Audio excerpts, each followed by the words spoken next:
दिल्ली के deputy CM Manish Sisodia ने बुधवार को कहा, कोविड की वजह से दिल्ली के राजस्व पर भी बहुत बुरा असर पड़ा है। 2020-21 में जो हमारा बजट अनुमान था उससे 41% कम राजस्व मिला। 2021-22 में जो बजट अनुमान है उससे अभी भी हम 23% नीचे है। ये रिपोर्ट देखिए। कोरोना महामारी का दिल्ली के राजस्व पर बड़ा असर। कोरोना से दिल्ली को 23% राजस्व का नुकसान। नई आबकारी नीति से दिल्ली सरकार को बड़ी उम्मीद। नई आबकारी नीति से अगले एक साल में 3000 करोड़ मिलने का अनुमान। कोरोना महामारी ने आर्थिक क्षेत्र को कई तरह से प्रभावित किया है। दिल्ली के डिप्टी सीएम मनीष सिसोदिया ने कहा कि कोविड की वजह से दिल्ली के रेवेन्यू पर बहुत बुरा असर पड़ा है। 2020 और 2021 में जो हमारा बजट अनुमान था उससे 41% कम रेवेन्यू मिला। 2021 और 2022 में जो बजट अनुमान है उनसे अभी हम 23% नीचे हैं, जबकि इस साल हमने पिछले साल से भी कम अनुमान रखा था। की वजह से रेवेन्यू के से बहुत ज़्यादा अफेक्टेड ईयर रहे हैं। पूरे देश में इकोनॉमिक एक्टिविटीज़ नीचे रहीं लॉकडाउन की वजह से सरकारों के रेवेन्यू पर भी बहुत बुरा असर पड़ा। रेवेन्यू पर भी बहुत बुरा असर रहा है इन दिनों।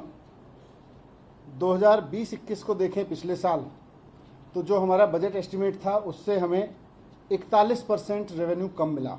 21-22 में देखें तो जो बजट एस्टिमेट्स हैं उनसे अभी 23% नीचे हैं। हम अभी भी 23% नीचे कलेक्शन चल रहा है, जबकि हमने इस साल के लिए मॉडरेट बजट एस्टिमेट रखे थे, पिछले साल से भी कम एस्टिमेट रखे थे।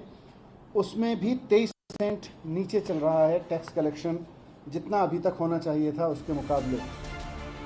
दिल्ली के उप मुख्यमंत्री मनीष सिसोदिया ने कहा कि नई आबकारी नीति के तहत शराब की दुकानों की बोली लगाने से उसे 10,000 करोड़ रुपए का लाभ होगा। 20 एक कंफर्म ईयर था, नॉर्मल ईयर कह सकते हैं। 19-20 के जो रेवेन्यू कलेक्शन था एक्साइज से वो 6300 लगभग 6400 करोड़ रुपए था। उस 6400 करोड़ के अगेंस्ट सरकार को लगभग 10,000 करोड़ का रेवेन्यू मिला, जो कि अपने आप में एक बड़ा जंप होगा। और ये इस बात को साबित करेगा कि सरकार ने जो नई एक्साइज पॉलिसी बनाई वो, और सरकार का जो आकलन था कि बहुत बड़े पैमाने पर लिकर माफिया एक्साइज कर रहा है, वो इस बात को साबित करता है, क्योंकि आज बहुत फेयर बिडिंग हुई।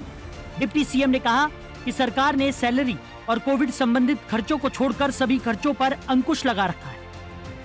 ये सबके लिए चिंता की बात है, इसीलिए सरकार ने सैलरी और कोविड रिलेटेड खर्चे या हॉस्पिटल रिलेटेड खर्चों को छोड़कर बाकी सब खर्चों पर बहुत अंकुश लगा रखा है।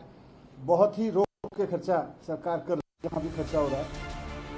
मनीष सिसोदिया ने कहा कि अब 12 महीने में शराब की बिक्री से 3,500 करोड़ अतिरिक्त राजस्व का अनुमान है। दिल्ली में काफी संख्या में अवैध दुकानें चल रही थी। काफी सख्ती के बाद ये साफ हुआ था कि लाइसेंस माफिया सक्रिय है। उन्होंने कहा कि शराब बेचने और खरीदने का तरीका बदलेगा। 17 नवंबर से नई दुकानें खुलनी शुरू हो जाएंगी। Bureau report, Jantantra TV. खबरों के निष्पक्ष विश्लेषण के लिए सब्सक्राइब करें Jantantra TV and press the bell icon. Never miss any update.